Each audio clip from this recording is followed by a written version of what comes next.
বন্ধুরা, এটা হচ্ছে মাছের টক। আমাদের গ্রামের দেশের বাড়িতে এই টকটা খায়। আমি আজকে রান্না করব, দেখুন।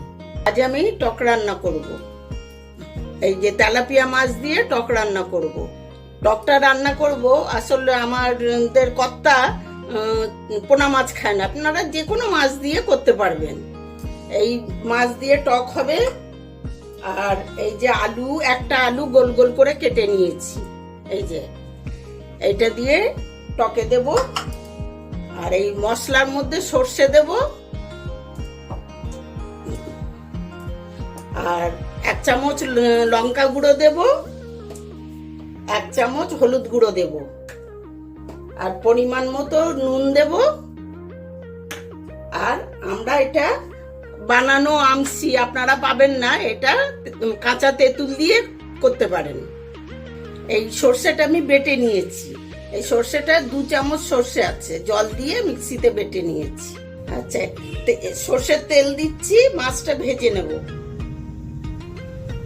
এই 2 চামচের মতো সর্ষের তেল। এবারে মাছ দিচ্ছি।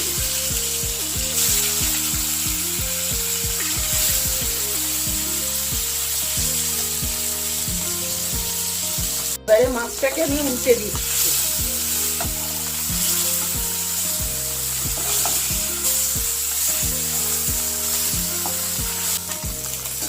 এই টকটা করা হচ্ছে, আসলে আমার মায়ের শরীরটা খারাপ, মানে কিছু খেতে পারছে না, মুখ খুব অরুচ হয়েছে।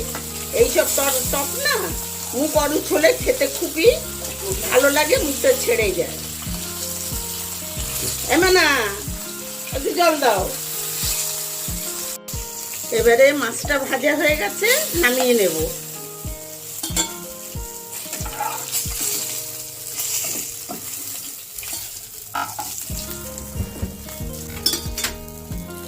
আমার দিদি এসেছে, ওই দিদির হাত দিয়েই মার জন্য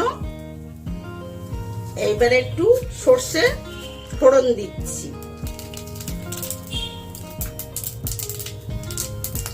আচ্ছা, এই আমের মধ্যে 3 চামচ সর্ষে এই যে দিয়ে দিচ্ছি, আর 1 চামচ হলুদ, আর 1 চামচ লঙ্কা। আলুটা ভেজে নিই।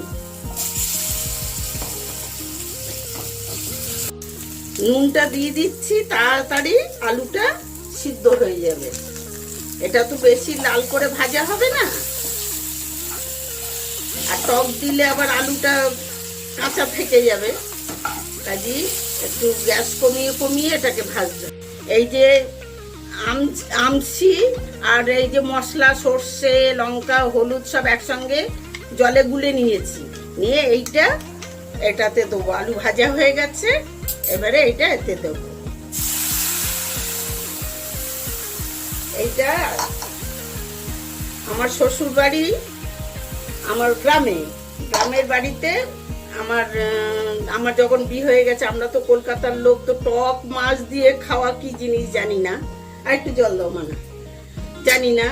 এবারে ওখানে গিয়ে তো শাশুড়ি বলছে টক রান্না করতে, আমি তো টক কি জিনিস, তারপরে শাশুড়ি দেখিয়ে দিল এইভাবে টক রান্না করতে হয়। কিন্তু সত্যি তখন মানে খেয়ে দেখলাম, সত্যি তো খুব সুন্দর খেতে। এবারে এটা ফুটলে তারপরে মাছ দেবো, একটু ফুটুক। এবারে মাছ ভাজাগুলো দিয়ে দিচ্ছি। এটা আপনারা কাঁচা আম যখন উঠবে, কাঁচা আম, কাঁচা তেঁতুল দিয়ে করতে পারেন। আমি যে এটা আম হচ্ছে নুন দিয়ে জড়ানো থাকে, সেইটা আমি দিয়ে করলাম, যার জন্য একটু নুন কম দিয়েছি। আর যখনই রান্না করবেন তো তরকারি হয়ে গেলে নিশ্চয়ই চেখে দেখবেন নুনটা ঠিক হলো কি, মিষ্টিটা ঠিক হলো কি। এটাতে কিন্তু চিনি টিনি পড়বে না। এটা একটু টক টক খেতে বেশ ভালো লাগে, ভাত দিয়ে খেয়ে দেখবেন, খুব সুন্দর। আমি এবারে নুন টক ঠিক হয়েছে কিনা দেখছি, একদম ঠিক। আপনারা বানিয়ে খেয়ে আমাকে কমেন্টে জানাবেন কেমন হয়েছে। আচ্ছা, টকটা আমার হয়ে গেছে, আমি নামিয়ে নিয়েছি। এই দেখুন টকটা, আমার দিদি এসেছে, মার জন্য পাঠাবো ওর হাত দিয়ে। এই আমার দিদি। হাই, আমি এসেছি। আমার নাম কৃষ্ণা মাইতি। আমি এসেছি বোনের বাড়ি। মায়ের খুব অসুস্থ ছিল, মা জ্বর হয়েছে, কিছুই খেতে পাচ্ছে না, সেই জন্য বোন টক করে পাঠাচ্ছে। এসেছি। Thank you. এবারে দিদিকে মানে রান্না তো আমার হয়ে গেছে, এবারে দিদিকে গুছিয়ে দিয়ে দিই, ও তো অনেক দূরে যাবে, দেরি হয়ে যাচ্ছে, মা একা আছে বাড়িতে, আর ওই জন্যতে এরপরে আমার আরেকটা রান্না আছে, আমি আবার পরে দেখাবো। হাই, আমি আসছি, আমার মায়ের জন্য নিয়ে যাচ্ছি। আবারও দেখা হবে, আসবো। বাই।